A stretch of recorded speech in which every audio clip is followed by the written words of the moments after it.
Hi, my name is Lorraine O'Neill, and I recently did a TikTok video series on some of the best books I've read in my lifetime. I'm 70 years old. To my surprise, in response, I received requests for me to narrate some of my own books. I thought that was a little weird, but I'm going to give it a shot.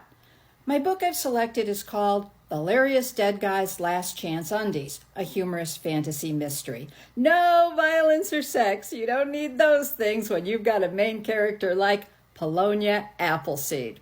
So, The Hilarious Dead Guy's Last Chance Undies by me, Lorraine O'Neill, Chapter 1. Polonia halted. The voices were angry. She recognized one. It was Uncle Armitage. "Enough!" he yelled. Why was Uncle Armitage still here, she wondered. It was late, and Polonia knew the party must have been over long ago. She wanted Uncle Armitage to go home. She wanted Daddy. So, squaring her disgruntled little 7-year-old shoulders, Polonia Appleseed marched her barefoot and nightgown beclad, determined, pint-sized self up the hallway to the den's closed door. "Are you crazy, Armitage?" It was Daddy's voice. Daddy's scared voice. Why did he sound so frightened, so pleading? Polonia withdrew her hand from the doorknob and paused in indecision. "A gun! I've got a kid in the house!" "Stop!" Uncle Armitage shrieked. Polonia put her hand back on the doorknob, turned it, and the door opened part way when the explosion happened. Somebody screamed, and something heavy thudded to the floor. Polonia had never heard such horrifyingly loud noises. She'd never heard people shouting and banging about in such fury, and she'd certainly never heard anyone being shot, which was just as well, since the person just killed was her own daddy. What Polonia did know was hide and seek, so her instincts vaulted her, panic-stricken away, scrambling in breathless bewilderment to the living room, and to the best hiding place in the house. "You didn't leave this door open?" She heard Uncle Armitage babble, sounding like he was stumbling out of the den. Why did his voice sound so unnaturally shrill, almost choked? Frantically, Polonia tugged at the living room couch, pulling it a few more inches away from the wall. "Oh, damn! You don't think she's out of bed, do you?" Polonia squeezed herself behind the couch as she heard a quick, heavy tread pound toward her bedroom. She heard her bedroom door open. It had a squeak.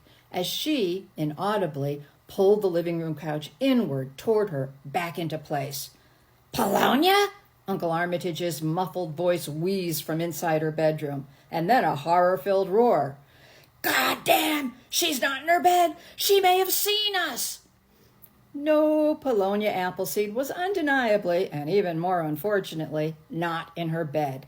Polonia was scooched behind a circular couch set against one corner of the Appleseed living room.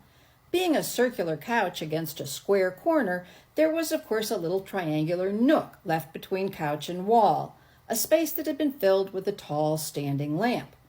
Passers-by would have assumed, if anyone had ever noticed or stopped to think about it, which nobody ever had, that the lamp extended to the floor.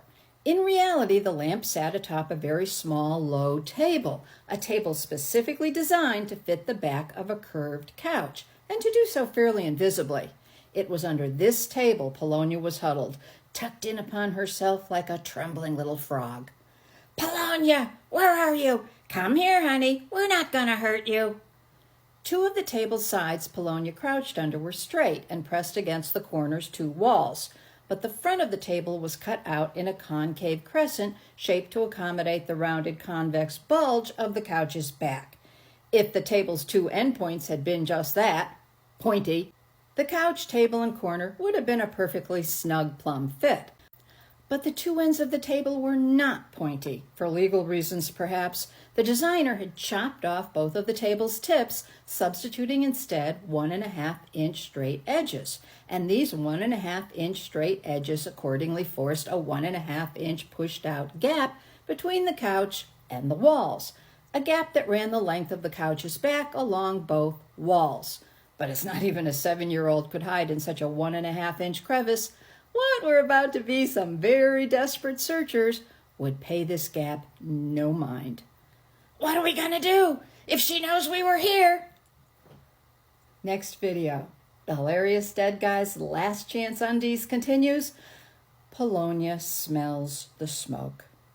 Bye.